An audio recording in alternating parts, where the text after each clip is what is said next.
been excited about this one for a while. Part 2, Carl Burton.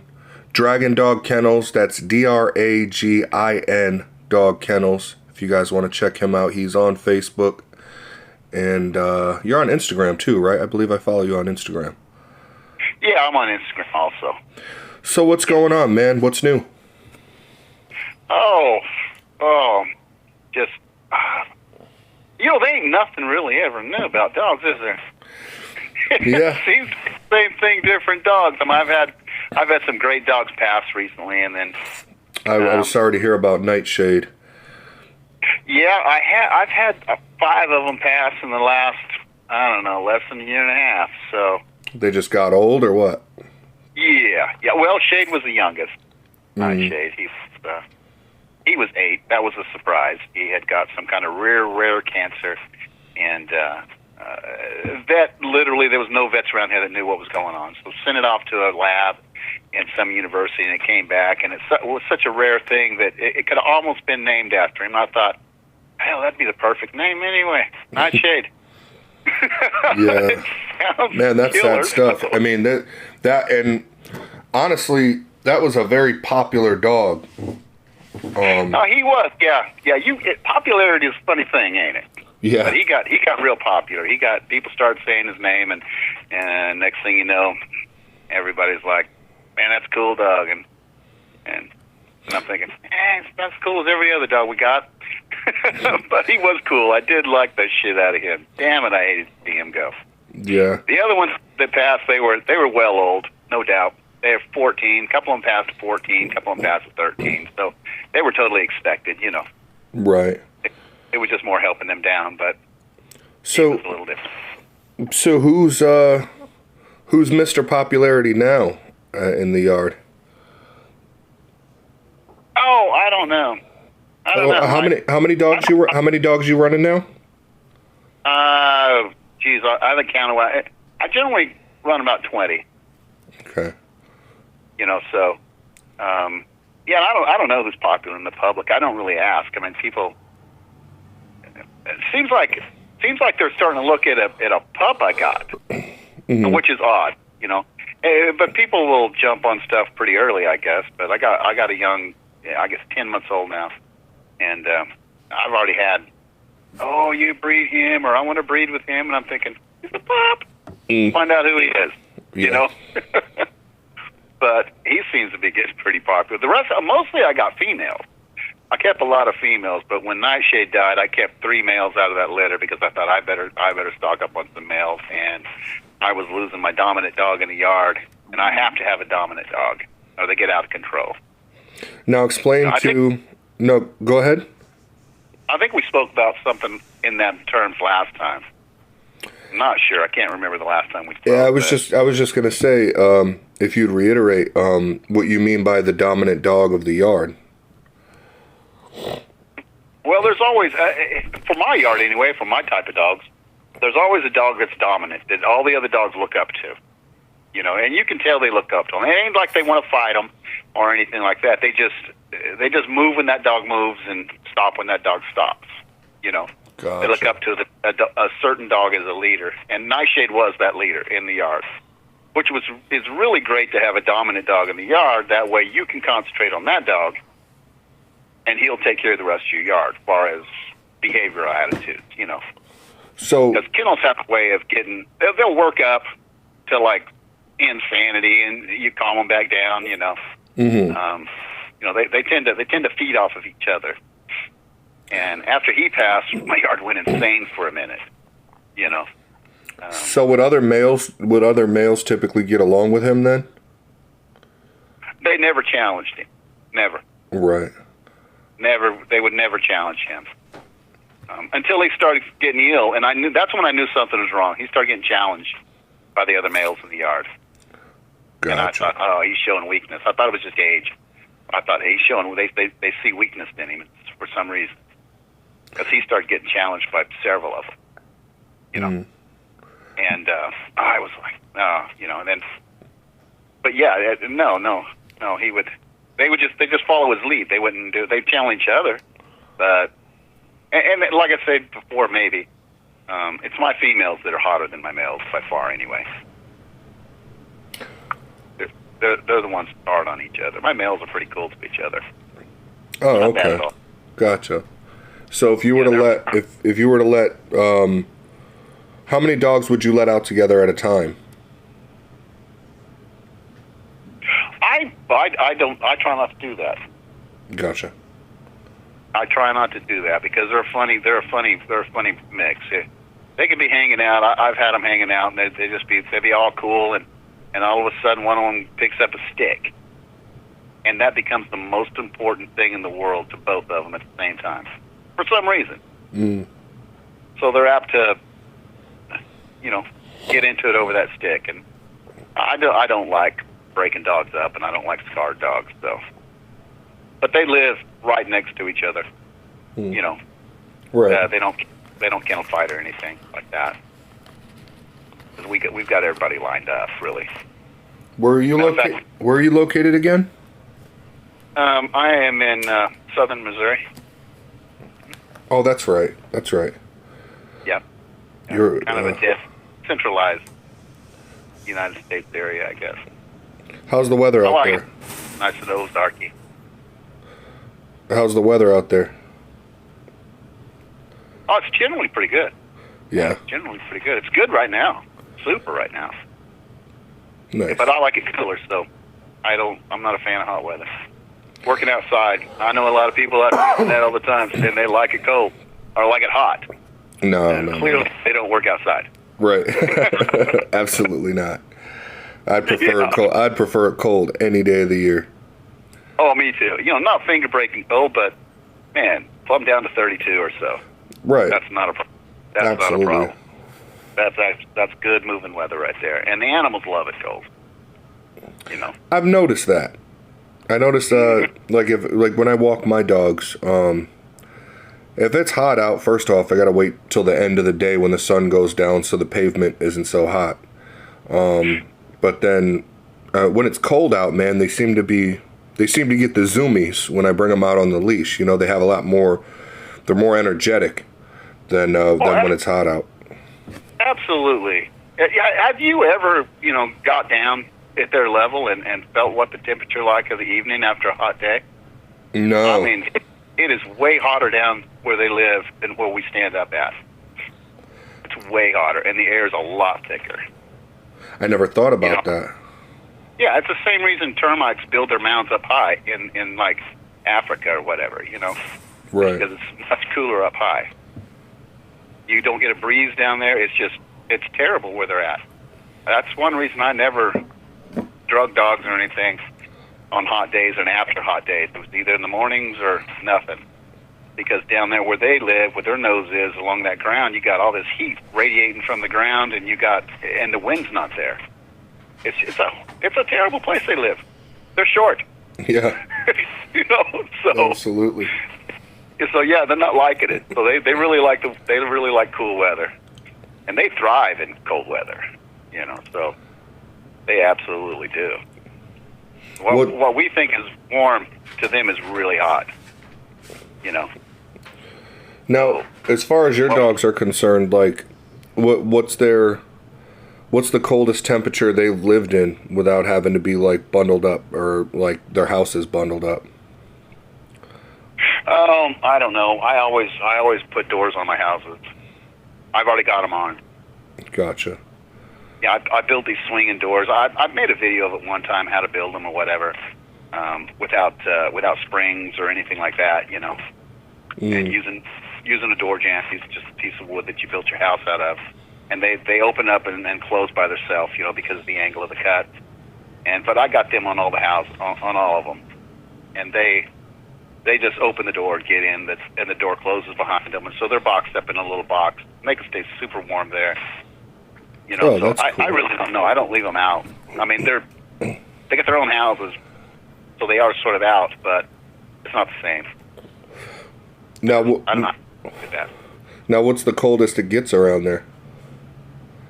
I can get below zero. Last year we had that cold snap come through the country, and it got down, 10 to 15 below or whatever. Yeah, so having that swinging door is genius. Oh yeah, yeah. It's everything. It's everything. And if you don't, or if I don't anyway, my dogs, I got to feed so much because they'll just shake themselves thin at night, you know. Mm-hmm. And so really that saves some dog food and everything. I mean, I hate to sound like I'm doing it for a cheap reason, but if they're not cold, they're not using so much energy. They're not burning energy at night. They're sleeping. Right. You know, so it makes a big difference. It makes a big difference in how you feed also, you know. Because we're kind of line of sight feeders. You know, if we see a dog getting heavy, we'll lighten them up. If we see a dog get thin, we'll pump them up or check them, see if anything's going on.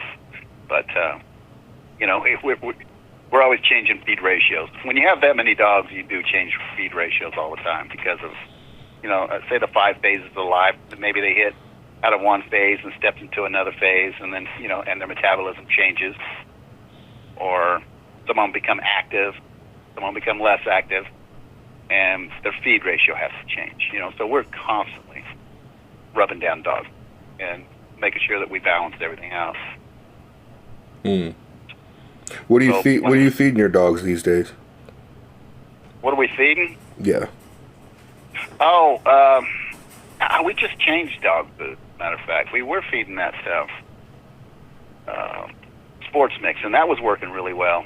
But the place that we had it, I don't know. It seems like every time I start feeding dogs, and I'll bet you everybody that has any amount of dogs find this. Every time I go to feed a dog food and I really like it, they run out. They start not being able to carry it. All kinds of stuff. Hmm. So it's, I don't know. I almost don't get a choice in what I feed. So, but you know, so right now I think we're on black gold. I think we're trying black gold. I think that's the one we're liking now. But sports mix for us just got hard to get. Yeah. You know, so. Yeah, I was on Victor for a while with my dogs, and they recalled that. Which they recalled it because of salmonella. I'm like, well, it's not like we're eating it. Like, you know what I mean? Like, it's dog food. The dog's not gonna get salmonella Right. from a dog food. You could feed a dog a raw chicken. That's what I was fixing to mention that. There's a lot of people that will just throw chicken out there. I've heard of people throwing live chickens out there and letting their dogs have it for some reason. Yeah. But I fed dogs raw chicken a bunch. Yeah, absolutely. You know, I feed them straight eggs a Yep. lot. Oh yeah. Crack an egg, or throw the egg in the whole shell in there and let them eat it. I don't think my dogs do eat. Man, dogs will eat stuff off the side of the road that's been laying there for days, and they are fine. Yeah. You know, they are not us. They'll eat stuff that would kill us. Yeah, well, that's the point. It's like you recalling a dog food for salmonella. It's just like, I bet you every dog food has salmonella. I mean, Oh yeah. So many things have salmonella in it. It's unreal. Hell, if they lick a turtle, it's got salmonella. right? And everything's salmonella. I don't really worry about salmonella either. I mean, I have had some dog food that, man, did just drop my dog's weight like crazy, you know. But, and I don't even know what that is. I don't even know what's happening there. But, yeah, that salmonella recall, I heard it too. I heard about it. I didn't really sweat it so much. You know, not at all. But I wasn't feeding that brand, so. But I did see a big uproar on the net. I think that's more like, once again, humanizing these dogs. Mm-hmm. You know, if it's one of those, if it's cold outside, they're cold outside, or whatever everybody's, I don't know, everybody just jumps on these bandwagons and humanizes them. You know, but. Yeah, the only one that I try to stress to people that live here in the South is put your hand on that concrete in the summer. If that's too hot, then it's too hot for their paws. The heat. Yeah. The heat. I've known more dogs pass in the heat, especially if you're active with your dog at all, and more bad things happen in the heat than ever in the cold. Yeah. You know. Yeah, the worst thing I see about the cold is that dang happy tail. I've had dogs sling the ends of the tails off the course. Really? It's cold, like the nerve endings stop in their tail, and they just beat their tail to death. You know. So, I've never seen that. have you not? No, well, I mean, still, I've never had, dogs like yours. I've never had the amount of dogs you have, and oh, okay. And my keeper from this litter I had, my band dog, I docked all their tails right from jump. Oh, did you? Yeah, I did the little took the little banding tool. It was easy. I looked it up on YouTube to make sure that, I'm like, really, a rubber band and it just falls off? That doesn't sound right to me. But once I actually saw it visually, I was like, oh, okay. Some lady did it with her Corsos, and within days the tail just shrivel up, fall off. I was just like, all right, well, and it doesn't. Yeah, it didn't leave a scar or anything. So I mean, that's convenient. It's one less thing to worry about. Now, yeah. Reaper's sister, Cyanide, she got. I sold her to one of my buddies in Texas, and he got her ears cropped, man, and she looks gorgeous. I wish I would have did Reapers, but I did want at least one that has those full drop, not full drop, but half drop, bauble ears. I just think that looks cool and accentuates the head. But man, that girl with those cropped ears, she looks insanely beautiful with the cropped ears and the dock tail. She's a little cropped ears change the dog's appearance. It does. Yeah, it really does. It draws your focus on more the eyes and the jaws and the mouth. Yeah, my bitch Zuma, she has her ears done. I had my other female Millie's ears done. Well, Zuma came with her ears done, and I mean, whoever did it was just a perfect fucking job. I mean, excuse my French, but they just look beautiful. I mean, there's no scarring. The fur around her ears is all I mean, a lot of people shit on blue dogs, but I've always wanted a solid blue dog, and now that I finally got her, I don't even know if I'm gonna breed her again. If I do breed her again, I just might take her son back to her, because I mean, a boar bull cross with a classic bully, that's so far apart. I mean, it'd be perfectly safe to just breed him back to his mama. So you don't buy into that, never go back to the womb? No, absolutely not. I mean, if I want to get, my initial goal was to take down, the size of the boar bull a bit. I love the style of the boar bull, and I love the style of, band dogs and working pit bulldogs and things like that. But the boar bull is just too thick of a dog. I like the fact that, it's very, very heat tolerant. They'll sit there and just want to lay in the sun when it's 90 degrees outside. And I live in the South, so that was one trait I knew I needed to have. Right. And I love the boar bull color as well. That pulls me in, and I like the ratio on everything. The head shape, the shoulders. The one I had was particularly bulldog, like in phenotype, very, very muscular, and I just wanted to take he's about 120 pounds. I just wanted to take the size of it down just a touch, like maybe 90 to 100 pounds, because if I want a survival dog, I can't have a dog that jumps over a 5-6 foot fence and busts a shoulder. Right. So lightweight is better, and it's less to feed if I'm actually out in the shit. Yeah, I agree with that. The biggest dog we got on the yard right now is the big old female, Annie.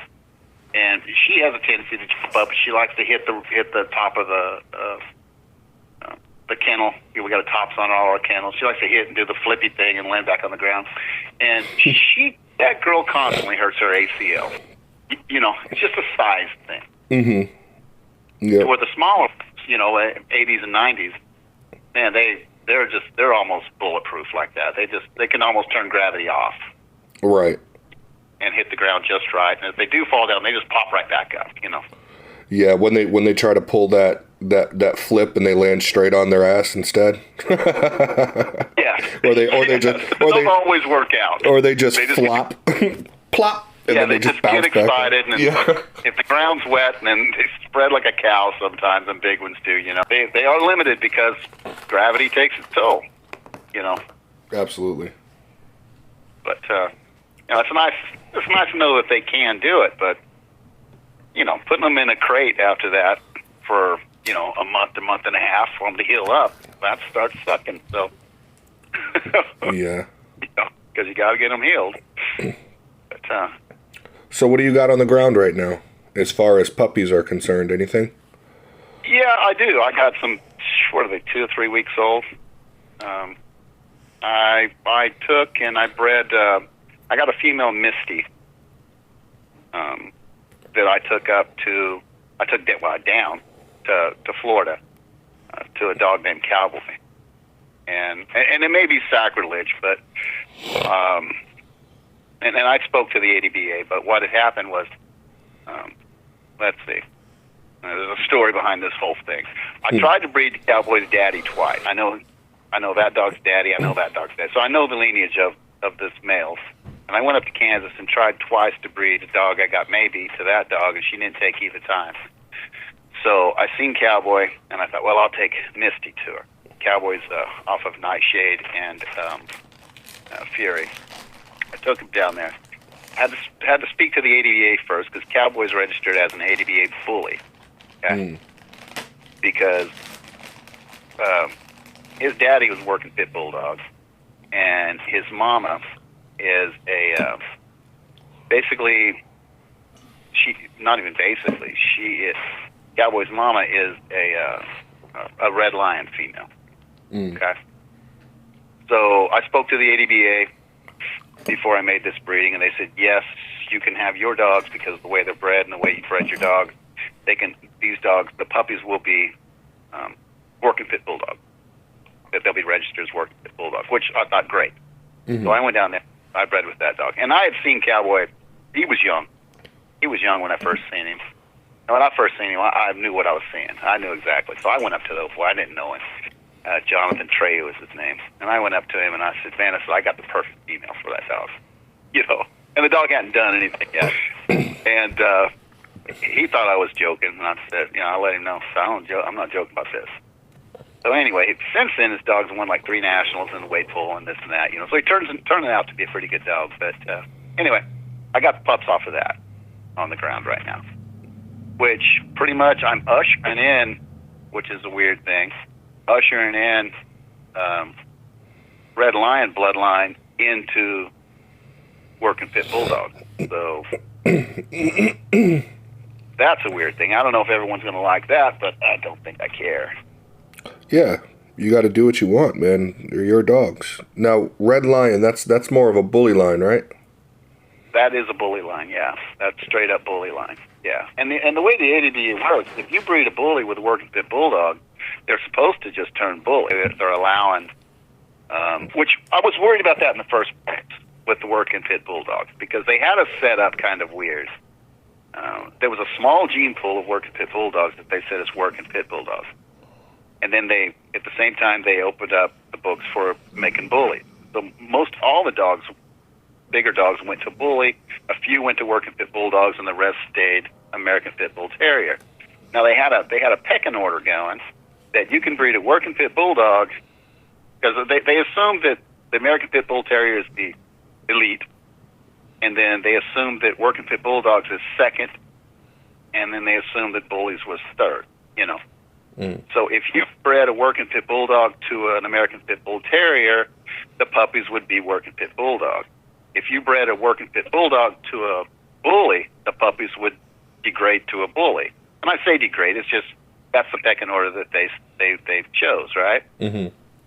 So, but in this case, they're allowing me to breed a working pit bulldog with a bully and bringing it to the second level up, I guess, according to them, and call it a working pit bulldog. And what I was worried about was to hold the working pit bulldog before they started allowing this was our gene pool was so small, we were going to start getting inbred and start getting, I don't know, just not having enough diversity to keep this going, the whole breed itself.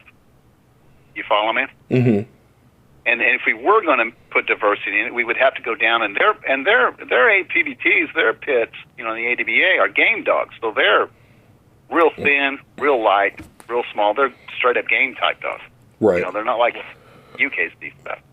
So if we was to start breeding our stock with the pit bull to get the fresher blood in it, then we would start decreasing size, and we would start becoming. And the more we did that, the more we would become American Pitbull Terriers again. So I'm really glad they did this, because they just opened up the gene pool like crazy, and gave you a lot more choices. Like, I've always been jealous of you guys in the band dogs. Right. Yeah, you're just basically living in a world with no rules. So, right. I hate to put it that way, but you are.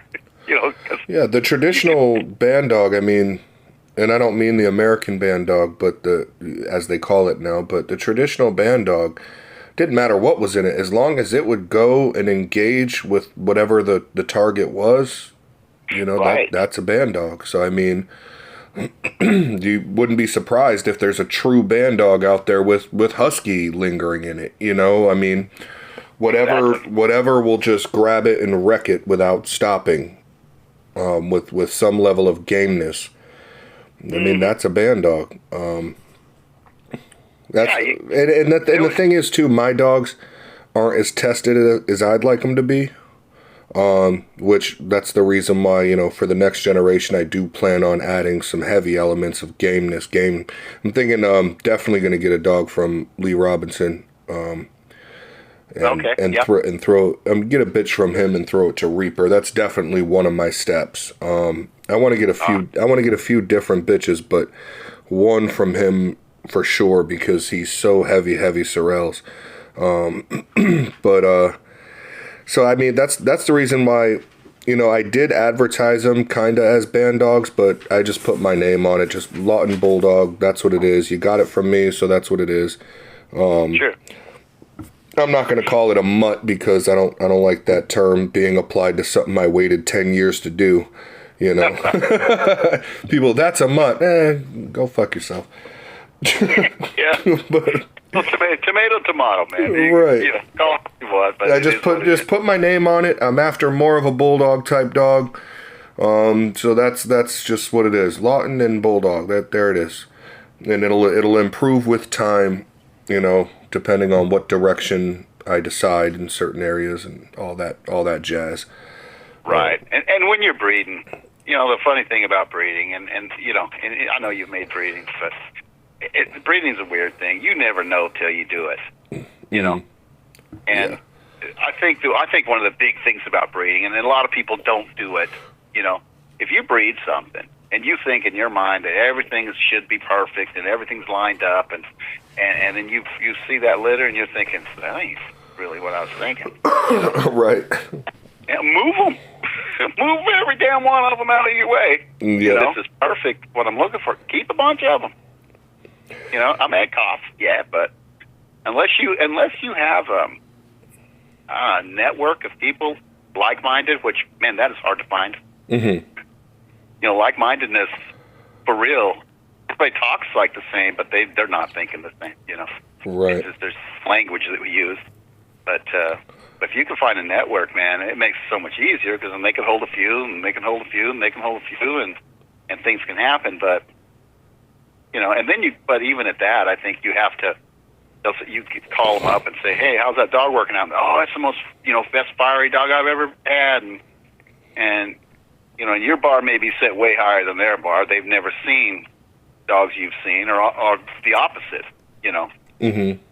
You're still not talking about the same thing, even though you're using the same words. So I don't know, man. Breeding it's a weird thing. Yeah, absolutely. And you aim at one thing, but you better, like Bruce Lee says, you better be like water. Yeah. Absolutely. You better roll with punches sometimes. Yeah, I mean, it was a difficult litter, that's for sure. Was it? Yeah, man. She only 4 survived. She was like waiting too far apart. I probably, in hindsight, and I don't give a shit what the public thinks. In hindsight, like, I probably should have just got her a C-section. But the puppies came late, and there was a total of 10. There was 3 that were stillborn. There was 2 little runts. Then 1 turned into a runt after a couple weeks, and I tried to bottle feed it and everything. We ended up with 4. One suckling, right? Huh? You know, I don't think that's just you, though, man. I've been talking to a lot of breeders, and a lot of breeders are losing litters right now. You know, things are kind of weird with breeding. If it's happening to you, it's probably happening to somebody else. This breeding I just had, she had 8, 3 survived, and I was using oxytocin to try and get them to come out, and it still lasted a little over 24 hours.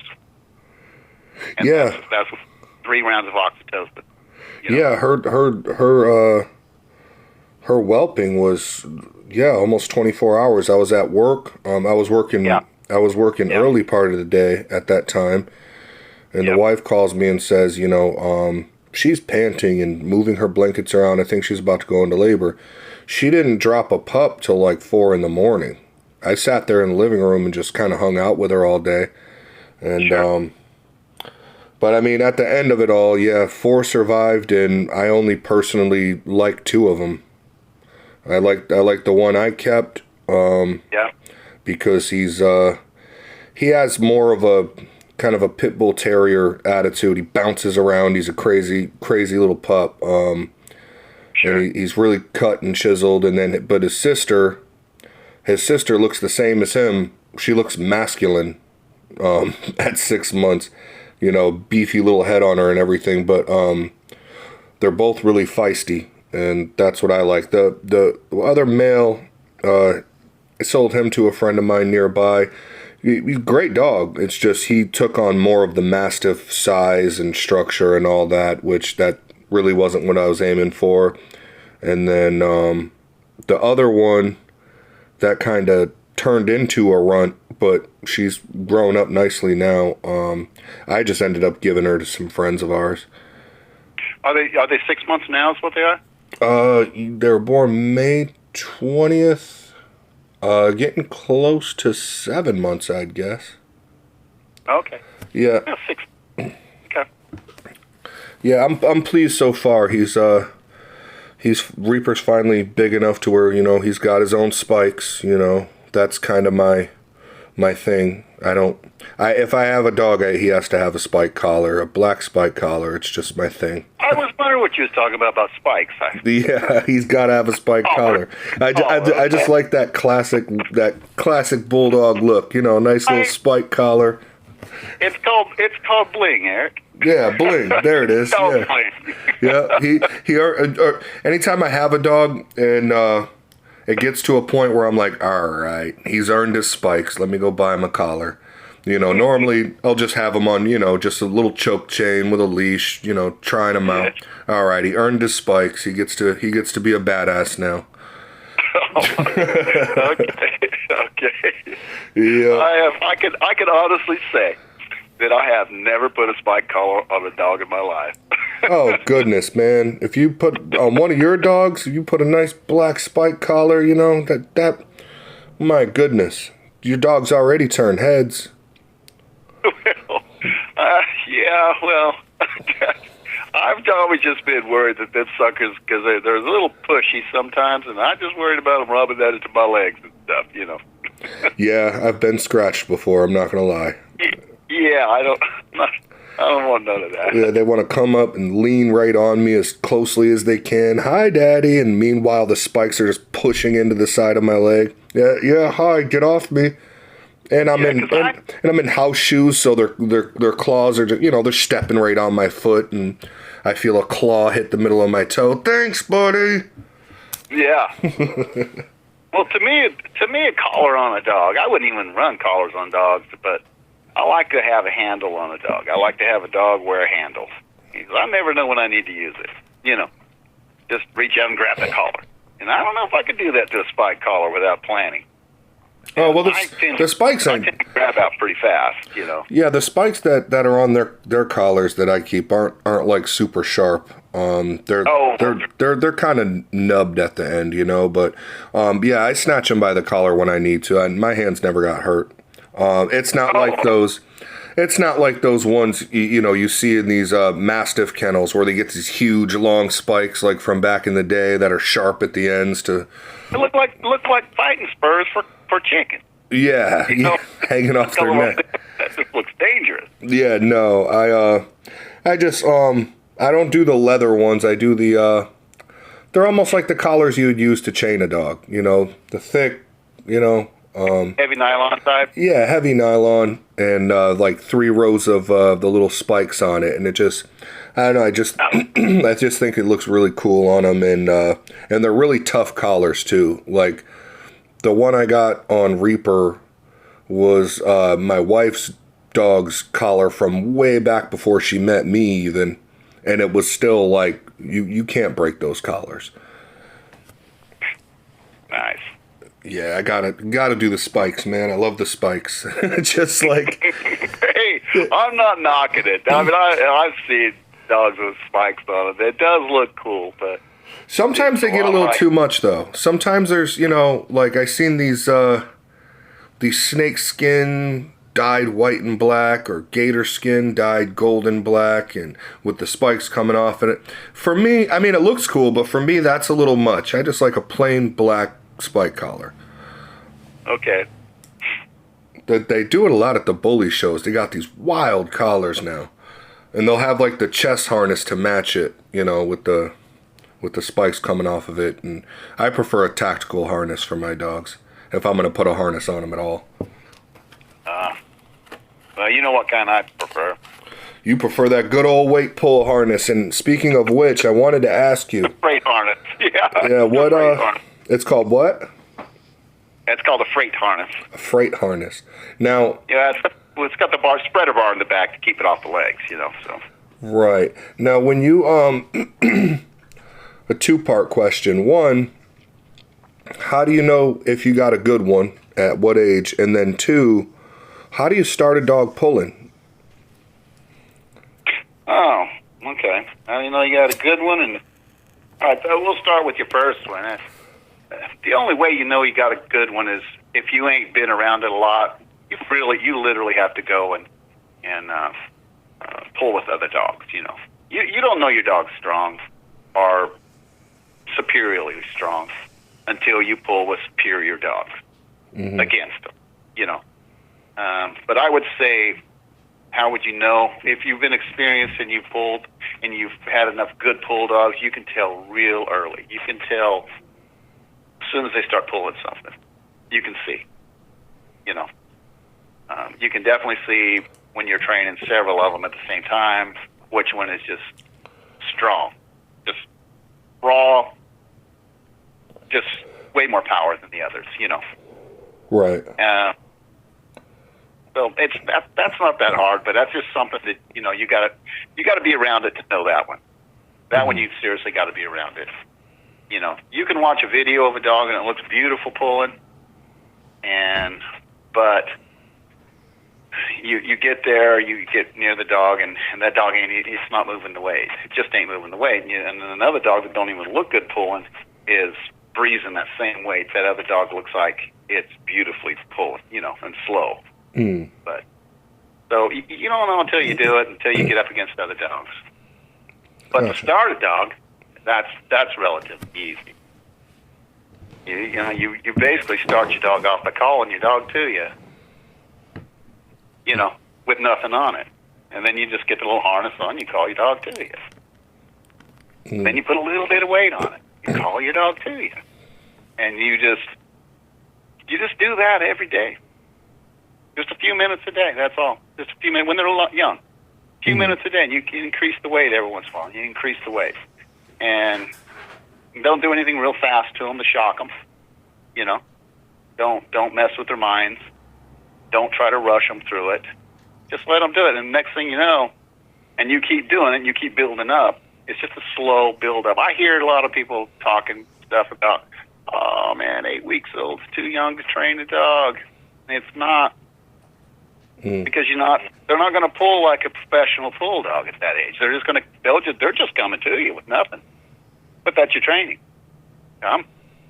And they come. And then pretty soon you got like next to nothing on them, and it's done. And they'll just run over to you. And you just keep doing that. And as they're growing, and as you're doing it, and pretty soon, you slowly build, and you can build up as high into competition if you want to, Or you could stop at any time and just let your dog be there. So that's it. It's nothing. It's basic obedience. That's all it is. That is all it is. It's basic obedience. Except you just adding weight to them slowly. And it takes, to get a good bulldog, it takes, most of the people I know will start a dog off at like 8 weeks old.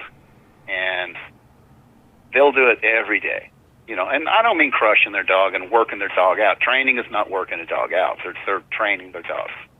And their dog's ready to pull easy by 9 months old. And then the dog's totally ready, and it's nothing that the dog is, the dog's so used to it by then. It's just part of what the dog does. I mean, it doesn't mind at all. Looks forward to it if it's done right. If you ain't mean to it, just give it time, And then there'll be times, especially like on my dog, I could be training the dog, and my dogs have weird growth spurts. They'll grow to a certain size, and all of a sudden they'll just grow up. They'll just start growing in inches tall. And during those times, I figure their bones. I figure they're not. I don't know. They're out of slot or whatever. And then you kind of tell that. Oh man, you're not liking it right now. It's because you're growing. So I just back off. I just don't touch it. We just regular stuff, and then we go back to it later. So, you just feel your way through it, make it happen. But it's a nice, easy, fun sport to do if that's what someone wants to do. And it doesn't take rocket science to do it. It's super easy to teach. You just time and patience. That's all it is. You have to spend a lot of time with your dog. Because And I'm only talking like 5-10 minutes a day. That's all. But every day, every single day, and that's it. That's it. Just going through the pace. Right.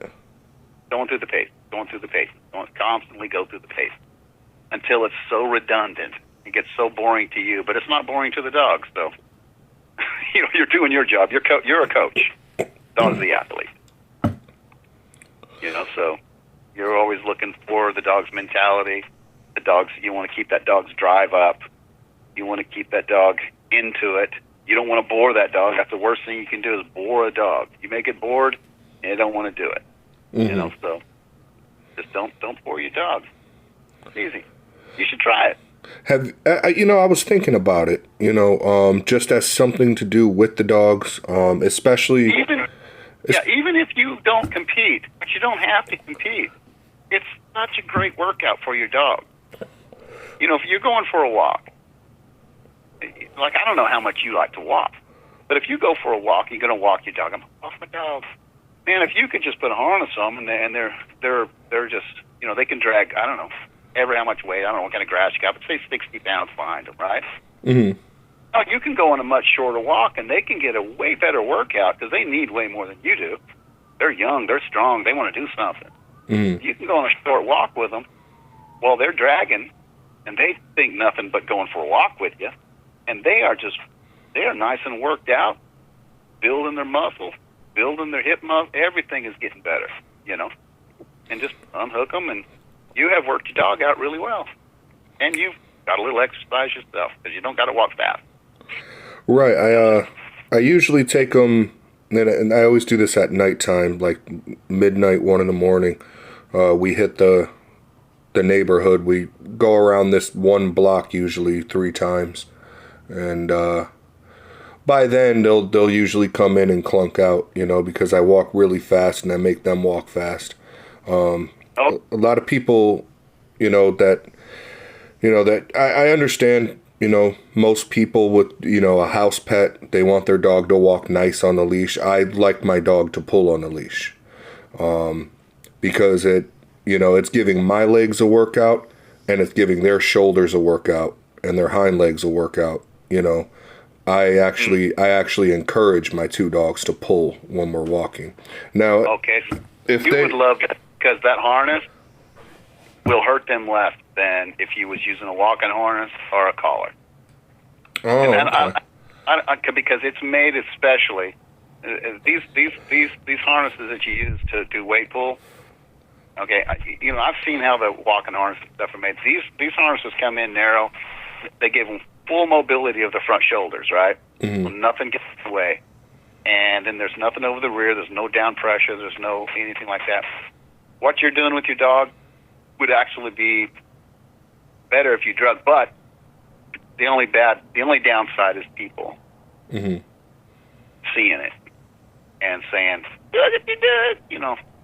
You can let a dog pull on a leash forever and choke themselves, but by God, don't put a harness on them because that's animal cruelty. Yeah, Of course, them. And that dog is pulling less than when he's pulling against you. Now I wonder if I don't know, maybe Home Depot or Walmart or something. Wondering if I could just find something simple that I can just hook to a weight pull harness and just walk through the neighborhood with it, on wheels, kind of. Maybe like a wagon or something. There's no resistance to that. No? What would you suggest? Just dragging whatever right on the cement? No. I would say you've got to be on the earth. You've got to be on the ground when you're dragging. Mm-hmm. Unfortunately. Well, here's the thing. I don't know. You got a yard. Even if you got a yard that's 50 feet long, you know what I mean? Right. If you've got 50 foot of space you can drag, or even 30, you can just go. You can bring your dog up and back with that. Mm-hmm. I know people that's trained on godly great weight bulldogs, and when I'm saying that, I'm saying for real. Just in their backyard, with about 60 or 70 feet of straight run, and that's it. It don't take that much space. Mm-hmm. I do all mine in the barn. I literally build some stuff, and I do everything in the barn. We don't hardly drag anymore or anything like that.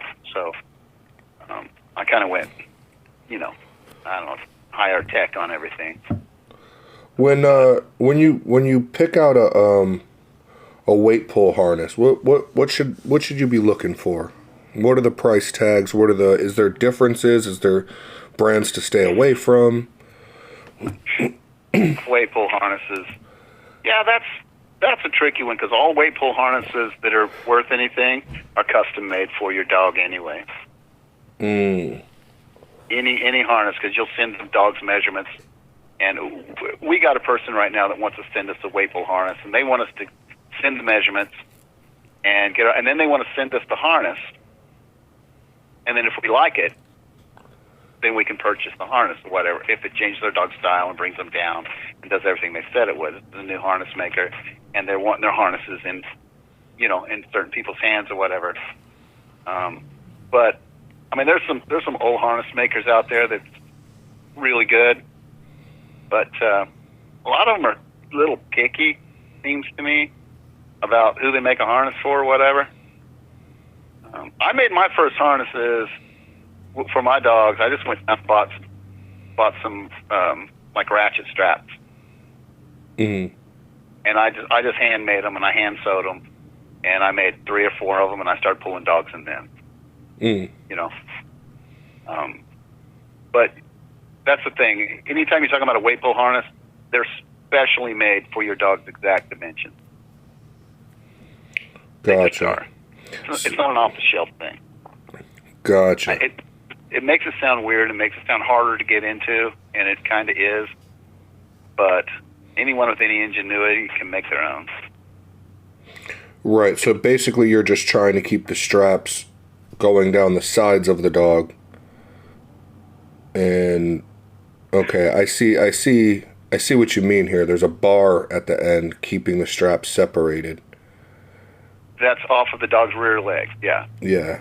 And then from there it's being clipped. That ring that goes around the neck it hooks at the bottom and hooks in the back. You know, hooks between the front legs and between the shoulder blade, and really, and then then they come together and go to the straps that go all the way to that bar. Now, really, you're just looking at a triangle there, and like a yoke that goes around the dog's neck. And any other strap that's on there is just to hold it in place so it doesn't flip off to the side and this and that, right? Those, if you look at them, you see those little cross straps in the back. Mm-hmm. That's just to keep things in line so the dog don't get tangled up. The real pulling part of the harness is just that ring in the front that they stick their head through, and then the straps that come from the top and the bottom between the legs and hook to the main run strap that goes to the back, and that's what they're pulling. And so it's just more of a, and there's a fine balance in that ring, in that neck ring. Mm-hmm. It will cause your dog to come up when it pulls and like reach for the ground, or let your dog come down and get full power. Just that there's really fine tunes in it. So the lower the dog is to the ground, the more power. So the lower the dog is to the ground, the more power. Yeah, of course there's a balance to that, because if your dog's pulling high, if dog's front end is coming up and pulling high, and you see some of these dogs reaching for the carpet because they're kind of pulling high, they're seriously only pulling with two rear legs, and the front legs are not doing as much. You see that? Mm-hmm.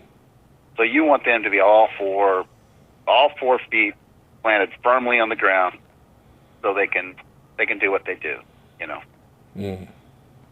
I mean, there's some fine tuning in it, and some harness makers will say other harness makers make your dog pull high, or you know, and if you even make that harness and it's a little crooked, like to the left or to the right in the front ring, when that dog starts pulling, it'll pull to the left or the right. Mm. You know, if it's got more pressure on the right shoulder, you know, when it's pulling, because of that ring's off balance a little bit, mm-hmm. that dog will struggle to keep that weight pull. So there's a really fine-tuned balance in it. Gotcha. You know? But I would just say anybody that's looking for a harness, and don't be afraid to, if that harness is not balanced, or if you make your own harness, don't be afraid to readjust it.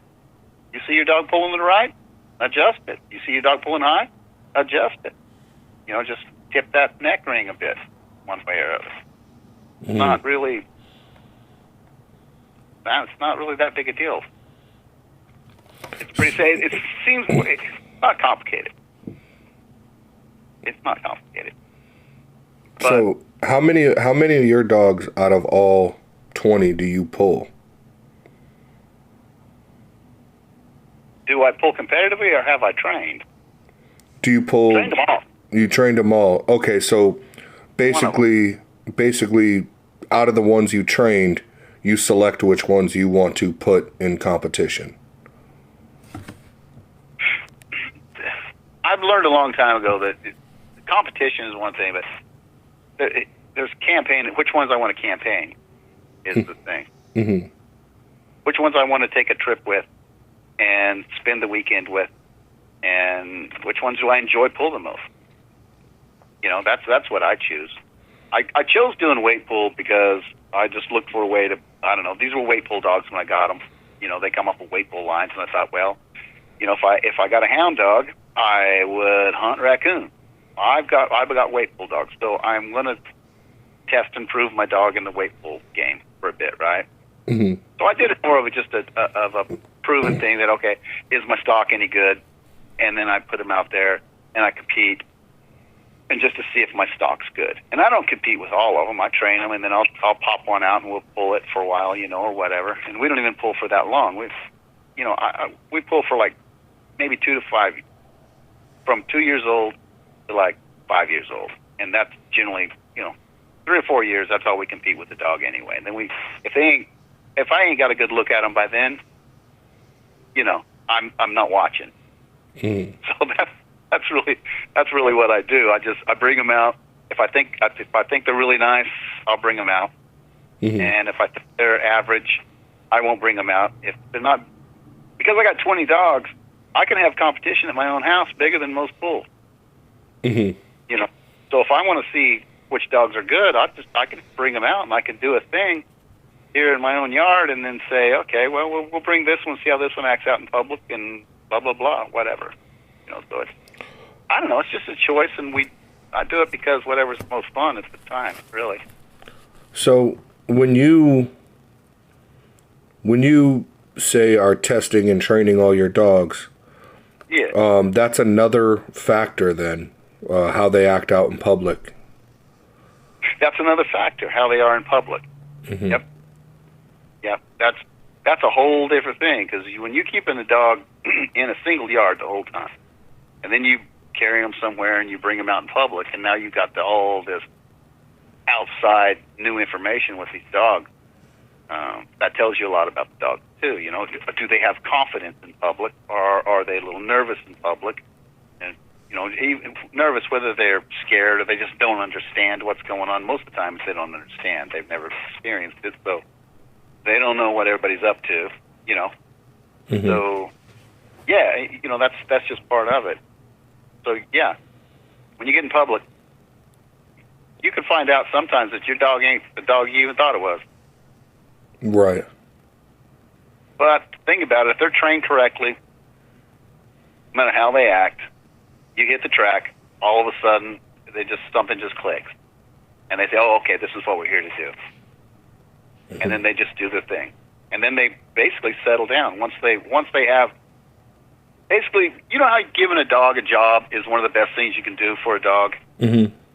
You have to agree with that. Everybody that has a dog should know that, Yeah. And I don't care if it's just walking beside you. That's their job.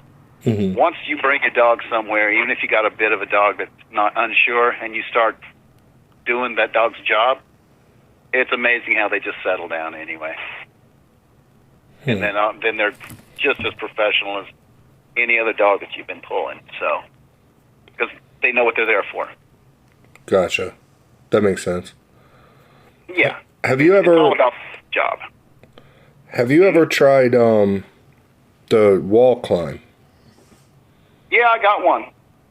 I Oh. built one here. Yeah, I sure did. I even put that big ass nightshade on it. Yeah, did he do well? Huh? Did he do good? Yeah, but screw that. He likes it. They love the floor pole and stuff, so we just use the same target on the wall as we play floor pole. And I was sending him up, and he hit up about, a little over 10 feet was the last time I sent him up. And because he hit the wall and he figured out how to take it. First he was just hitting the wall once and hitting the wall once. And then he hit the wall and hit it twice. Bam, bam. And he shot up another freaking 5 feet or so, right? And now I'm standing under him thinking, holy shit, I got to catch you. Mm-hmm. So I can't let him get hurt. So I caught his big ass and I put him down, and finally got the target away from him. And I just told myself, I ain't put this damn dog back on me. No way. He's going to kill me. Yeah. But yeah, we play with it, We don't do competitive with it, but we got we got the carpet up the wall and the numbers on the side, and the little pulley up there. We could pull the target higher and higher. But yeah, a lot of the dogs like it. That's neat. It's a fun game for them to do. And I don't try to do if I got a dog I want to campaign and weight pull, I try not to do them, because I don't want them twisting and hurting, But a lot of the others I'll play that game with, and they seem to enjoy it, just like they like,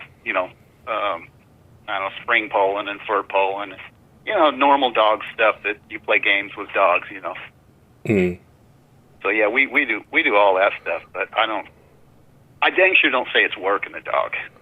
It's just, to me, we're just playing. Right. Dog, they just like to play hard. That's all.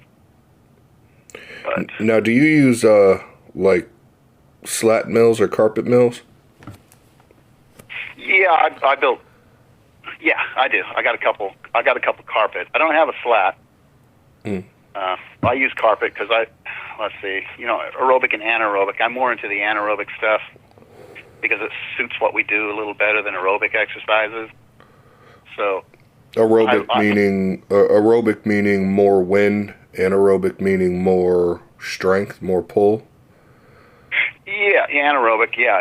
Okay, let's say a mill that got the machine on it that makes the treadmill go. Mm-hmm. Like a walking, like humans use. Yeah. That would be aerobic because it ain't taking no force to move it. So the mills that I've got has got a much higher resistance to get it to move, right? Mm-hmm. So when my dogs hit the mill, they're literally having to use a lot of force. And the bigger the dog, the more force, because downforce causes the friction. So they're having to use a lot more force to get that mill to move, Mm-hmm. Of course, I'm not going to go no hours on it. I mean, my big dogs, man, if I can work them up to 10 minutes, they've done well. And my little APBTs, you're looking at 25 minutes because they're lighter and there's less resistance. And they're not the big dogs. So there's a big difference in how long they can last. Those little APBTs, you pretty much got to work them out probably, and I'm going to say rough estimate, 3 times longer and 3 times harder than a big dog.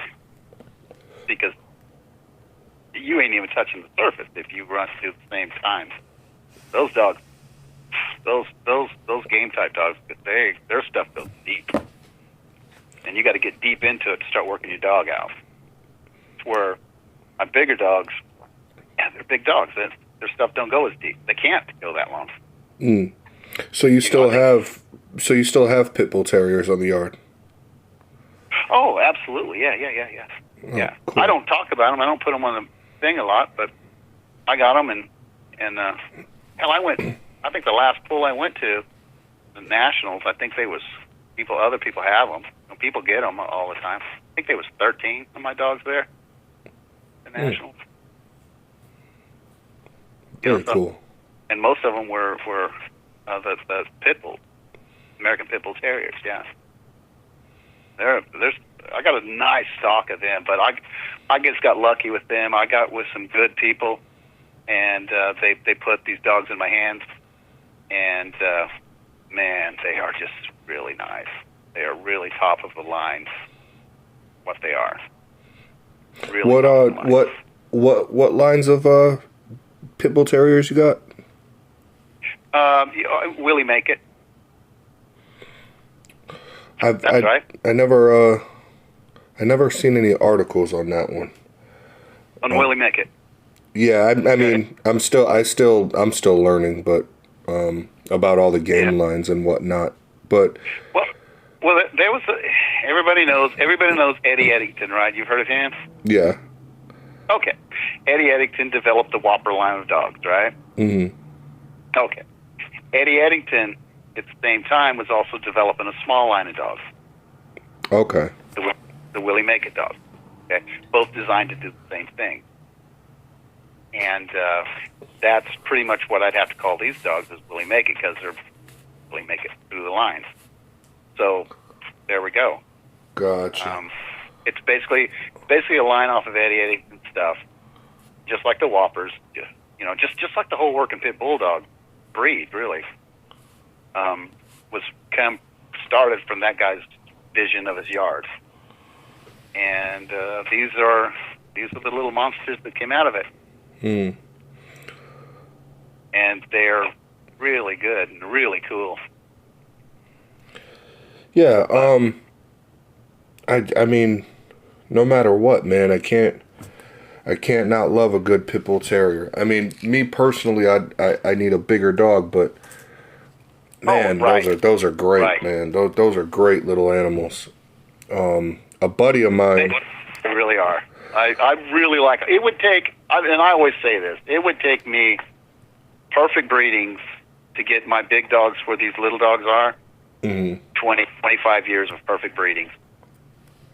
Yeah. To get to the point these little ones are, and because they're just, well, you got what they did to the game dogs on the way they bred them, and then they took them, years ago and turned them into. These dogs are no longer what you would consider game dogs. These dogs would be considered weight pull sporting dogs, right? Mm-hmm. They've made a change to that, so they're less dog aggressive. They're more easy to train. They're way more. What would you say it? where they connect to people. Mm-hmm. They connect a lot more to you, which of course that makes them easier to train. Right. And they're just super strong and last so long. So, and it's weird that more people don't know about it, but these dogs, but they're just held in such a small circle. And if you ain't in the sport, you generally don't get to touch them. Right. If that makes. Yeah, you got to know somebody that knows somebody. You got to know. You got to have somebody that knows somebody that is still will say, okay, you can have one of these, and what are you going to do with it? You know. Right. I mean, there's still people get upset with these dogs, like if you breed one and you ain't got it aced yet or something. You know what I mean? Yeah, a buddy of mine. I'm really interested to see the outcome of this. I always wanted to see a Patterdale cross to a pit bull, and this buddy of mine, he finally made that cross, like a game pit bull to a hunting Patterdale, and he just wants to use them for, hunting game and whatnot. Sure. But man, I'm interested to see the outcome. I mean, I'm thinking somewhere between Pit Bull Terrier and Patterdales. I think that should have been called the real pocket pit bull. Patterdales are just wild little bastards. Yeah, they are. They are. Yeah, I'm excited. Yeah. I'm excited to see how that comes out. Well, mostly true terriers are wild. Yeah. If you know any of the terriers, if you've been around any of them, if you've been around a Bedlington Terrier, they're wild. They look like sheep, but they are psychopaths. They're all wild. Any terrier is wild. And here's where I have a problem with people with big-ass dogs still calling them a terrier. Like, dude, that is so far from a terrier, it is not funny. The terrier mentality is of bouncing off the wall, can't control themselves during excitement. They are psychopaths. Mm-hmm. They are controlled, uncontrolled hurricane when you cut them loose on something. And then people say, well, we got pit bulls, and you look at the pit bull, and the sucker's big, and 100-pound pit bulls. Oh, pit bull terrier? You telling me that's a terrier? It's like, no, man. Yeah, it goes back to why they removed Pinscher from Doberman. This Pinscher, I guess, meant terrier, and those are no longer terriers. And they are not terriers. Yeah. And they're probably closer to terriers than a lot of these pit bull terriers. Like my little ones. The little ones I got, the little pit bull terriers I got, half the time their ears will naturally prick, So I mean, that's terrier to me. Mm-hmm. When you sit there and all of a sudden you see those ears stand straight up, you're like, okay, that's terrier showing real heavy, Even though they're pit bull, they got a lot of terrier left in them, because my little stuff. I've got people that have them. They're only like 27, 28 pounds is all they are. That's terrier size. Mm-hmm. And they get up to I think the biggest one I know of is like 45 pounds. Right. And, from 25 to 45 pounds, that's you're playing terrier range right there. See, that's the big confusion for a lot of people. Which is why I'm taking it slow with this docu-series. I started calling it docu-series, but I just called it the Battle Bred Project. But I did the video on, I did an introduction, episode 1. Episode 2 was the Bulldog of old, and episode 3 was the Terrier of old. I'm working on, the next episode's going to be where the Mastiff came from. And what I'm going to do is eventually work my way up to the Bull and Terrier crosses, but that's where a lot of confusion lies, because you have some lines that were more Terrier, you have some lines that were more Bulldog, and here in the States, you had the whole American Bulldog thing, which a lot of Pit Bull Terriers have American Bulldog blood in them, and a lot of American Bulldogs have heavy Pit Bull Terrier blood in them. So there's a big clusterfuck kind of thing going on there, where it's such a, and that's why people get upset when the news mislabels a dog, and calling it an American Pitbull Terrier, attack somebody or whatever. But at the same time, you can't, people are bitching, oh, well, you need to educate yourself on what an American Pitbull Terrier is. It's like, well, I've been studying this forever, and it's still a very vague thing. No, you don't know. Yeah, it's impossible to know. It's impossible. I know people with American Pit Bull Terriers, and they have American Pit Bull Terriers, and they are, each line is so different than each other. It's unreal. Some of them look like, some of them look like running dogs. Some of them are flat back. The hip bones are shoved forward. All kinds. There's full structures different. And then you look at these other ones over here, and they're more bulletproof looking, more condensed. Blockier head. There is no way. Because like some of them Hempel dogs I see, they look like.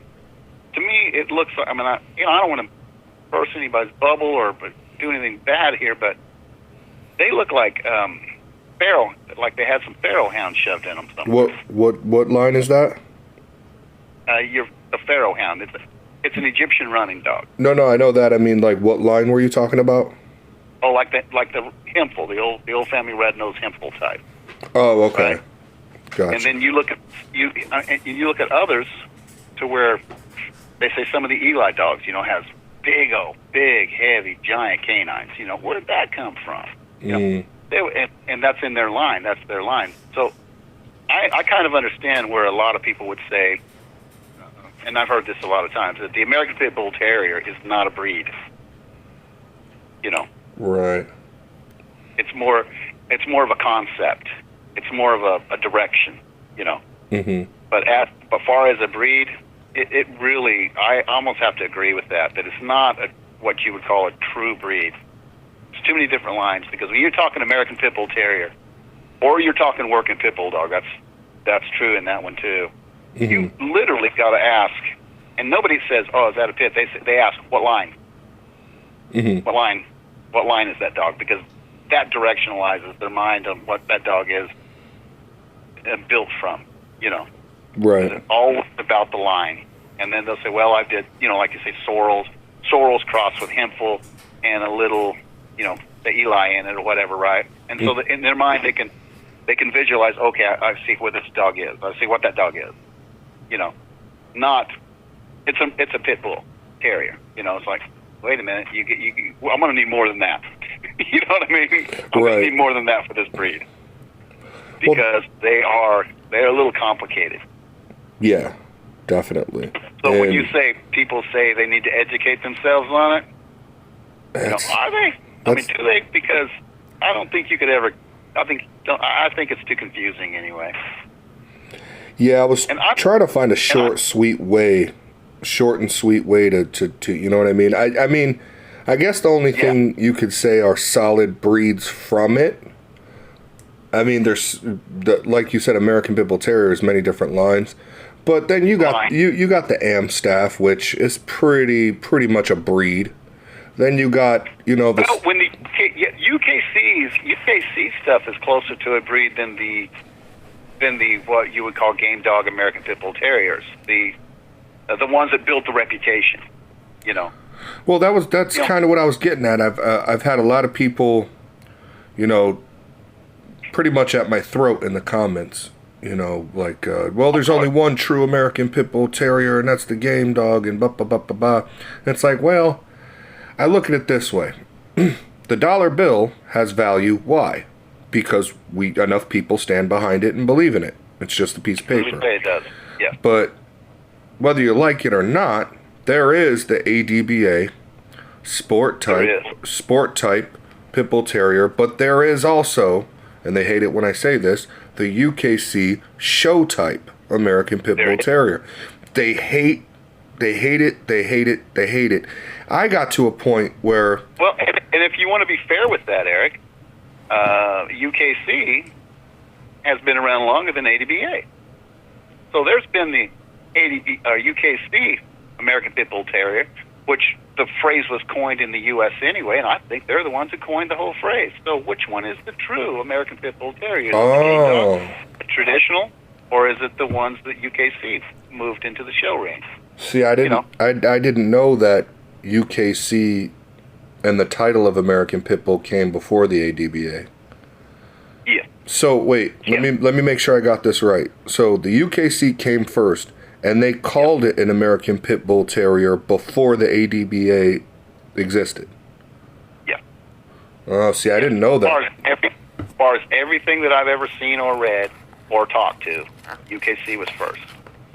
And then Now, I believe the standards were written off basically the same dogs, but standards are always interpreted differently, right? So, and I believe that the ADBA, now, you see, I'm saying I believe a lot. I believe that UKC did the ADBA. The game dog people did not like at all what the ADBA was doing, or not the ADBA, I am sorry about that. The UKC started it. The game dog people did not like at all what they were doing with what UKC was doing with the dogs, right? They went right to pretty show dogs and stuff. So the game people said, boom, we're going to go ADBA. We're going to hold the tradition of the game type American Pitbull Terriers. Mm-hmm. You know, so then ADBA started up. And that's the history in which I have seen and heard what is the true history. And you can look it up on the net. They'll tell you the start dates of UKC and the American Pitbull Terrier, and then you can look it up on the net, and it'll tell you when ADBA started. You know, so just the numbers don't lie. And another thing too is like, you got Colby's Primo, I believe, right? Colby's Primo was the prototype for the American Staffordshire Terrier. Yeah, Colby. I knew Colby brought a dog there. I didn't know it was. I want to say, forgive me if I'm wrong, but I want to say his name was Primo, Colby's Primo.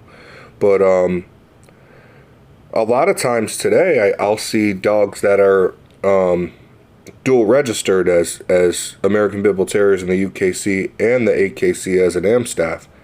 So I think there's a touch of a gray area there, but I don't think they are, because registries don't check anything out. Registries will register, even though you send a picture. I took that. Remember, we were talking about that dog Nightshade. Nightshade, he was born an American Pitbull Terrier. Okay, this gets confusing. He was born American Pitbull Terrier through the ADBA. Okay. Mm-hmm. The ADBA made the change. He went to Working Pit Bulldog, only registered in the ADBA. Now, he got popular. People want to start breeding with him, right? Mm-hmm. So to make it easier for the people to move over and so he can breed with other dogs, right? I went ahead and went to the UKC, and now he's Working Pit Bulldog in the ADBA now. You can remember this. I went to the UKC, sent the picture in, and got him registered as, I hate to say it, American Pitbull Terrier, okay, through the UKC. And then I went to the ABKC, and I got him registered as an American Bully. Same damn dog. Right. He's a Working Pit Bulldog is what he is, but I registered both. That way ABKC people can breed, and it made it simple for them to flip over. And most people that came from the UKC to breed with him, and even though his paper said American Pitbull Terrier to the UKC, everybody from the UKC that bred with him, the puppies were American Bullies. Most of them went to Europe, and now they're in trouble out there from eating people, I guess. Not my dogs, but bullies. Yeah, I heard about that. A buddy from across the pond wanted to jump on for an interview, but he changed his mind later. He didn't want to get in any trouble. He's basically out there hiding his dogs because they're trying to go door to door. But I had an old Gotti dog, Debo, and he he was registered in the ABKC as a bully, and then the UKC and the ADBA as an American Pitbull Terrier. He was a triple registered dog. But another buddy of mine had an American Staffordshire Terrier who was Staffordshire, however you say it. He had him literally quadruple registered. He was registered as an American Bully in the ABKC, an American Staffordshire Terrier in the AKC, an American Pitbull Terrier in the UKC, and an American Pitbull Terrier in the ADBA. And this was like 10 years ago. I mean, he had a dog that was quadruple registered. And I'm like, so this guy can breed to anybody and anything he wants. Yeah. But to me, his dog just looked like a OG bully, as they call it, a classic bully, as they call it. The only thing with the AKC is they have that nose color restriction. Like, the nose has to be black, I guess. But I've seen a lot of UKC, show type pit bulls that look so much like a show type Amstaff. They're so close in a lot of ways. And this is why it's so important to ask the question, how's he bred? What's his line? Yeah. What bloodline? Because this is where all the confusion in these dogs, this is why we say that, I even say that they may not be a true breed, but they are line bred, because it is so confusing. And like you say, you see the people on the internet, educate yourself. How? Yeah. How is that possible? Right. It really isn't. It really isn't. I mean, you look at a Rottweiler, Now, there is two types of Rottweilers now. You got your show type, you got your working type. That's pretty much the same for all breeds. Right. You got a working type shepherd, you got a show type shepherd with a fucking banana back. That for all real breeds, there's usually only two types, unless there's, a giant schnauzer and a little schnauzer, other than that. Well, look at the beagle. Then they'll say, well, we got 12-inch beagle, we got 14-inch beagle, we got 16-inch beagle. Mm-hmm. They all look exactly alike. Right. That's a breed. By height, and that's it. That's a breed, yeah. But they're still a breed. They're still straight up a breed. They're just different sizes, and they all, a breed tends to carry on certain traits of looks. I mean, unmistakable.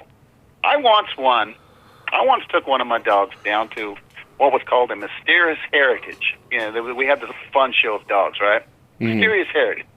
So I stood there with one of my dogs, and I'm standing there with all these mutts. Everybody brought mutts for this little thing, and I just brought my dog. I won. I won. And he was registered. I won. So it was cheating, but it wasn't cheating. Well, I guess it was something. It's funny. I don't think I've ever touched on that topic on the channel before. The fact that, and I like the way you put it, especially now that Battlebred Canines, we expanded. It's now called Battlebred Concepts, and because I want to introduce other topics, kind of outside of dogs, but with like-minded people. Right. But that's the first time I've heard anybody say, the American Pitbull Terrier isn't really a breed, it's more of a concept.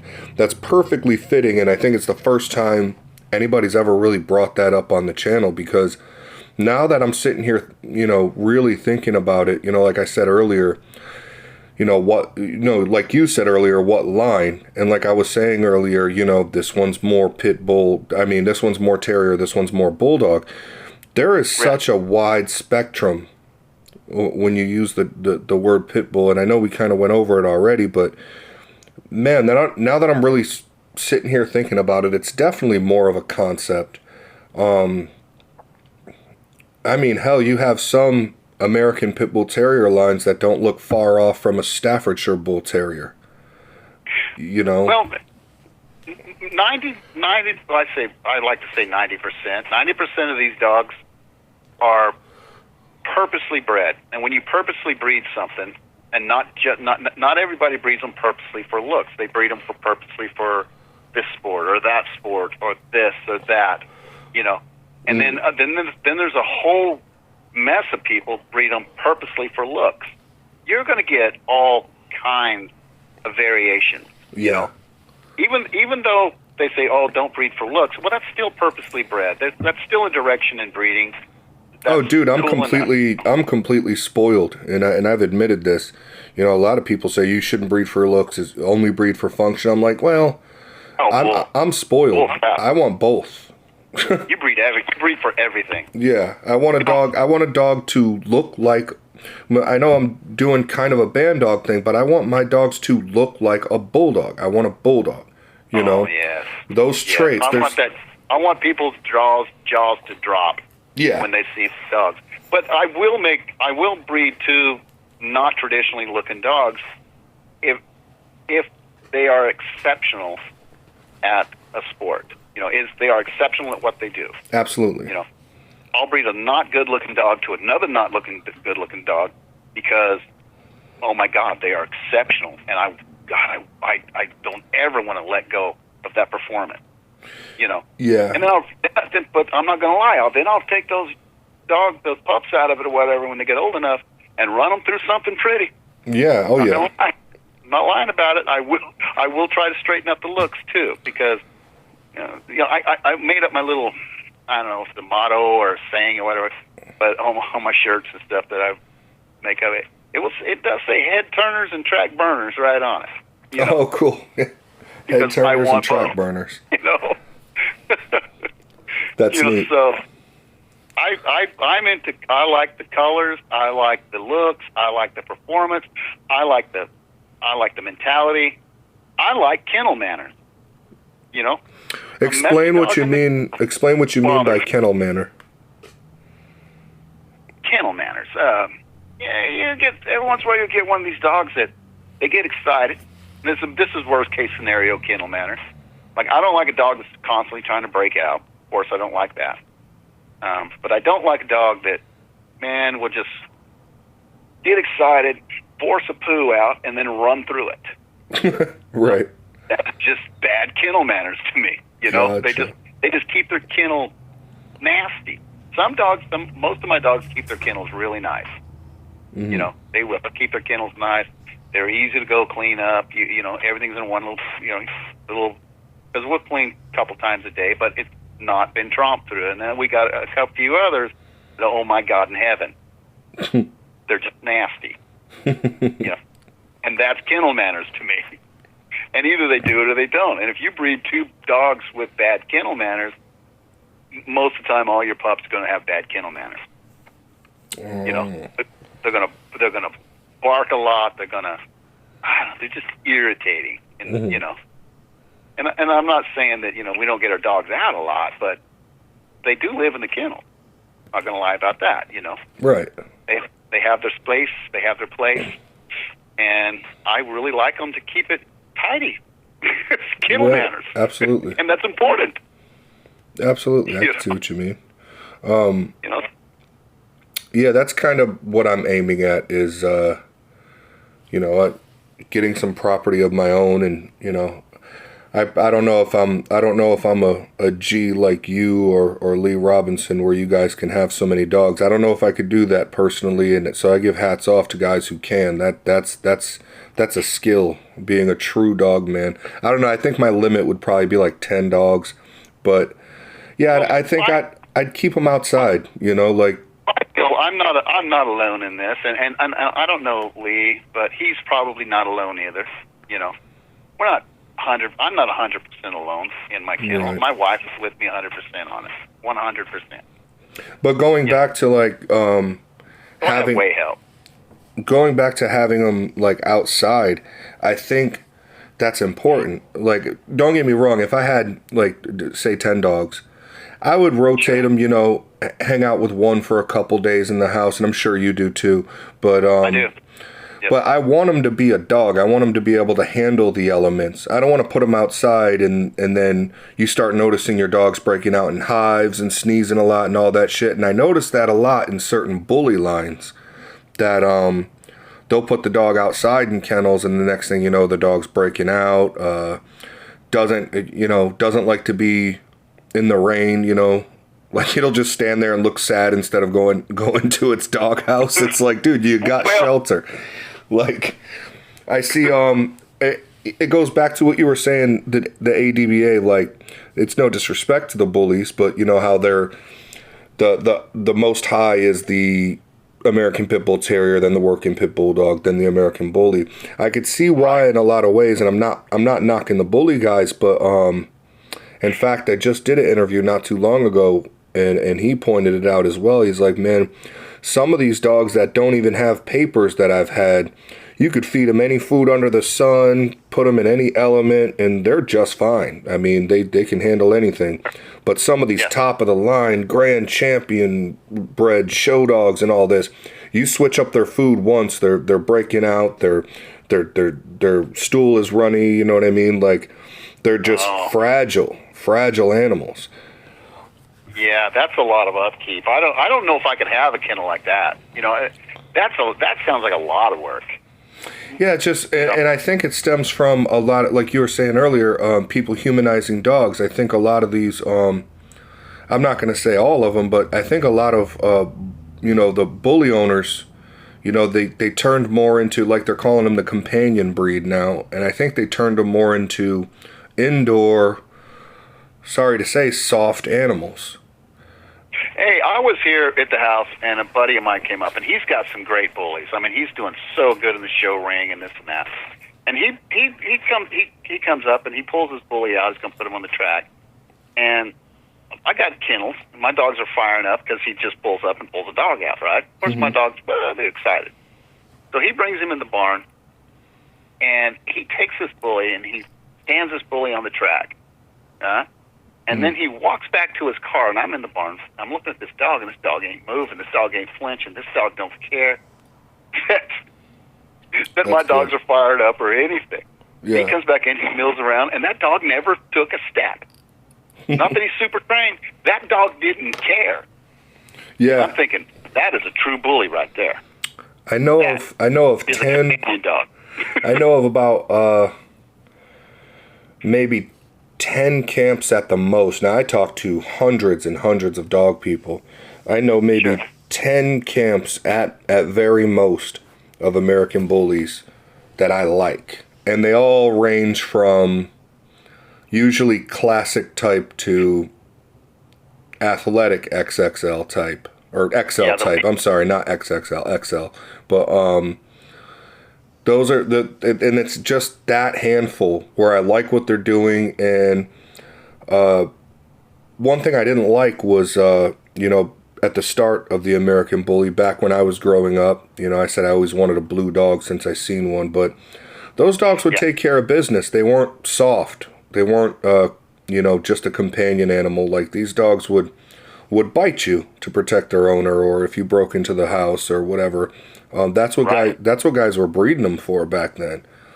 I don't know what made the change, but ever since then, like I said, there's only like 10 bully breeders at best that I really admire, and I like their dogs. And when I say I like somebody's dogs, that means basically like I wouldn't mind owning one. I wouldn't mind putting it in my program if my program lacked something it had. Sure. Kind of like your who was it that you bred to that was a bully recently? Cowboy with Jonathan Treyu. And Cowboy was what line again? He is basically, if you go back, you can basically say Fireline and Red Lion. Okay. Red Lion, that's considered an XL line, right? Definitely, yeah. Okay.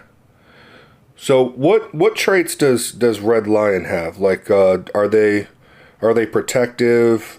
Have they already pulled weight? I don't know if they've ever pulled weight. The main trait that I've seen with Red Lion is some of them that I've seen in that Red Lion dog, they're as wide as they are tall. a square dog. Yeah, squared up. They're squared up, mostly squared up. Yeah. So what was your intention in that? Did you just want to beef up a few of your dogs? I did. I wanted what I was looking for, because my dogs tend to get, if I don't watch it, my dogs tend to get super athletic, Mm-hmm. you know. And like I say, I like the looks too, man. I like a nice square dog. Not gonna lie. I like a nice heavy weighted dog. You know, Mm-hmm. I'm a fan of that with my big dogs. With my game dogs, no. With my little, Willie Makers, no. I want them to be what they are. These dogs, I like the muscle tone. I like the, thickness. I like the drive. I just, I don't know. It's just what I enjoy. I enjoy those dogs. Mm-hmm. And the funny thing about it, when you have a dog, if the more you like the dog, the more you like the way the dog looks and the way the dog acts, the more you will train the dog, the more you will campaign the dog, because you have pride in that dog. Yeah, and you know what? I think that's a very good point, and I'm glad you brought that up, so we can touch on the topic of kennel blindness. I mean, like, some of these guys, the dog grows up, and they know it in their heart. They know it in their heart, damn, this dog isn't what I wanted him to be. But they'll lie to themselves and lie to others and say, oh, man, this dog is the shit, best dog I ever had. They want this dog to be the winner that they hoped for so badly. And then half the time they'll end up breeding it anyway, even though it isn't what they wanted to breed. Sometimes just because they are still lying to themselves, and sometimes it's because they want a return on their investment. And then they will lie in their advertisements, about what the dog has done and all this, and oh, this dog's guaranteed to protect you, and I've seen it all, man. But you are right. What dog is guaranteed? Yeah. Anyone who will guarantee a dog, I don't trust that at all anyway. That's a good point. Personally, I have never owned a dog that I thought was dead on. I may be the opposite of kennel blind. I am so critical of my yard. The best dog men are. The best dog men are. All the greats that I've talked to, you included, will literally shred their entire yard. They'll go through every single dog they have. This one lacks this one lacks that, this one lacks that. Well, and here's the reason. I was thinking about this the other day, and I think the reason they'll be dog men, and they lasted a long time and playing with dogs, right? Because I think their main goal is to build that perfect dog.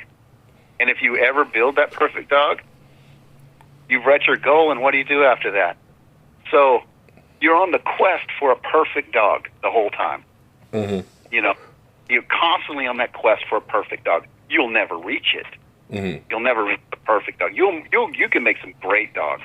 Yeah. Unbelievably great dogs. And maybe your worst dog in your yard is better than, the 99 percentile of all other dogs, and that could be your worst dog, but you still haven't made that perfect dog yet, and you just strive for that. That's what seems to keep, I think, a lot of these boys going. Just just looking for that perfect thing, Absolutely. And even if they got it, I don't think they'd admit it. Right. I mean, even going. Kills a dream if it does. Yeah, and we all change and evolve every day. I mean, you might want something different tomorrow, and that's like when it comes down to it. My year studying Jeet Kune Do, I took Bruce Lee's philosophies a lot to heart, especially when it came to what I'm going to do with this Lawton Bulldog, whatever you want to call it. I don't know where I'm going to stop. I know I want to use one of Lee's dogs. I've been wanting to use one of your dogs for a while. Once I got the space, I'm definitely going to get my own little collection of dogs going for, from yards that I admire. A buddy of mine has Pressas that, very nice Presa Canarios, and that might get thrown in if I see that it can complement this somehow. I'm not going to, like you said earlier, you're jealous of the band dog guys. And that's what it is. I'm not going to limit myself. I'm not going to say, well, I'm going to stop here because then it'll be perfect. Because at that point, I might say, you know what, I'm slowing down a bit. Maybe I might be at a certain age. But I'm about to be 35, but I'm saying way down the road. I might say, I'm slowing down. Maybe I need a beefier dog now. to just kind of, one I can keep up with. Then I might, bully it out a little bit. But, yeah, all good points. And I mean, you still have that freedom right now at the time being, that you're able to throw in some of those bully lines. And that's so cool that the ADBA, is allowing it. Yeah, they just let us do that. And I hate to say that somebody let me do something. I am way too independent to say that somebody let me. But to hold on to the papers and hold on to that the lineage that they keep track of. Mm-hmm. I feel that's important. I love that lineage to keep track of. Yeah, that's why I started doing my own papers. That's why I started the BBF and just let it be what it is, because I wanted, the guy who's doing the Pitbull Terrier Patterdale cross, he just sent me his information and his payments. He's registering his cross with me.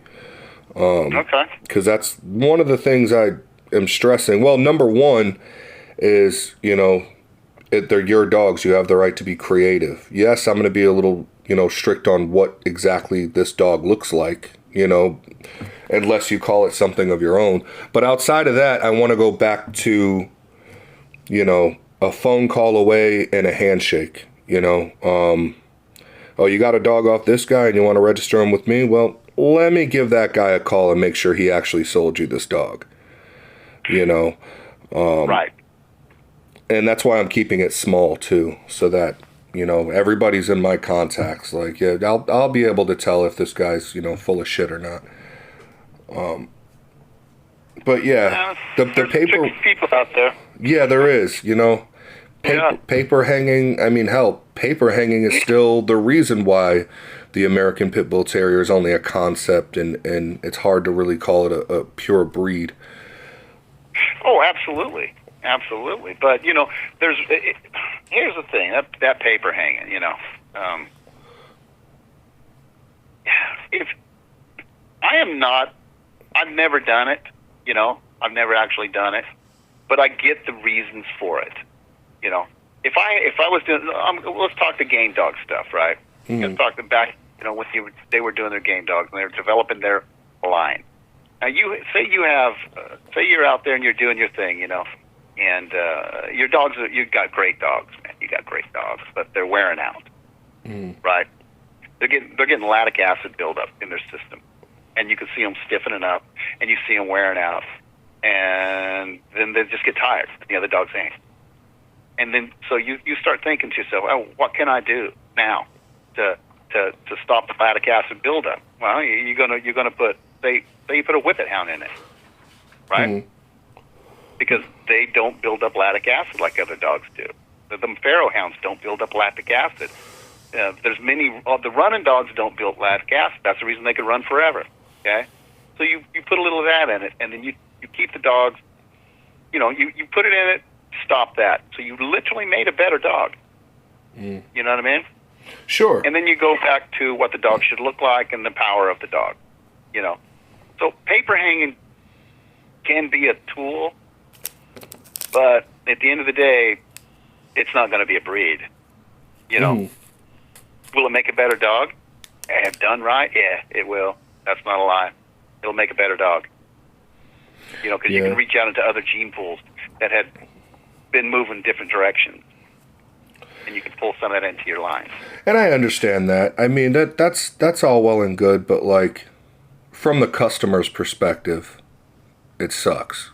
It's like, well, you told me this dog was 100% of this or bred this way, and he's not.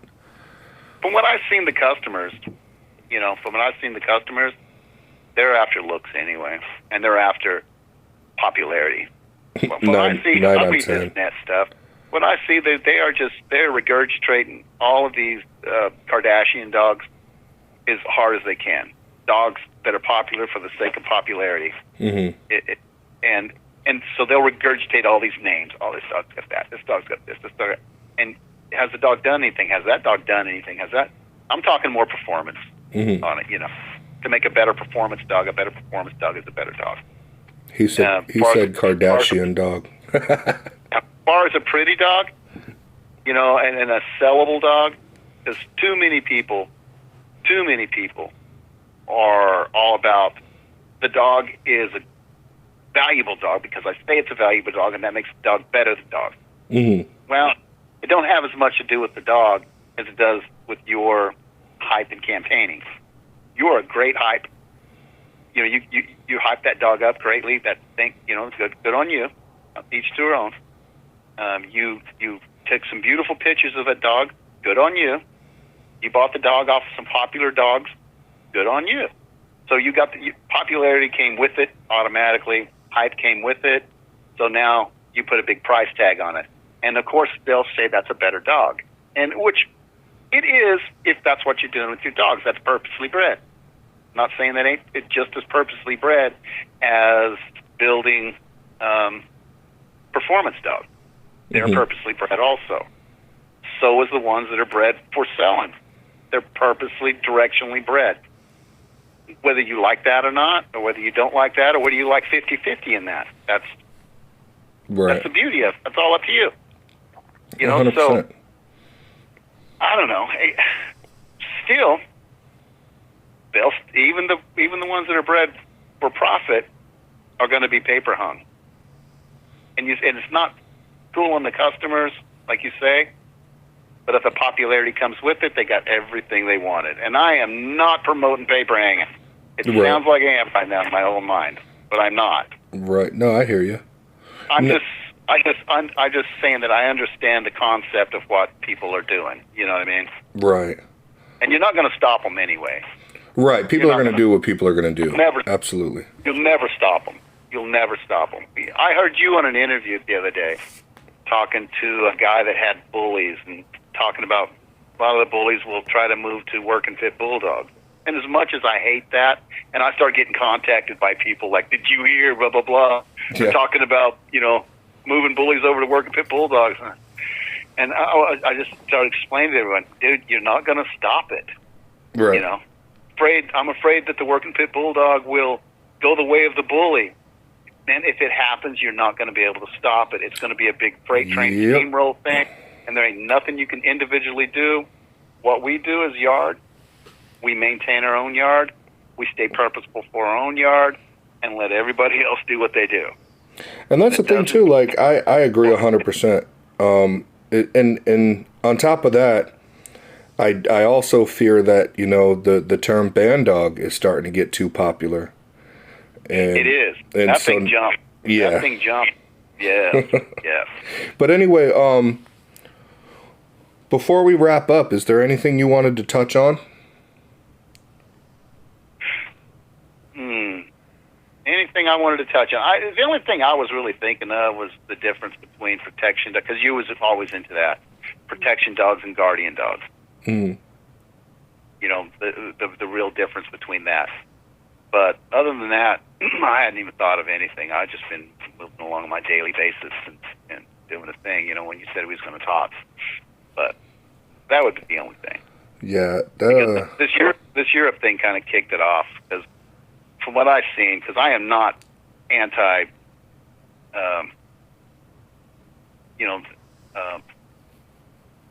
what do they call? What do they call it when they ban dogs?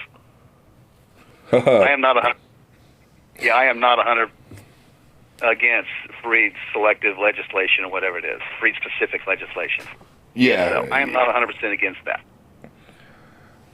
You say you're not 100% against BSL? No, I am not 100% against BSL. I never have been.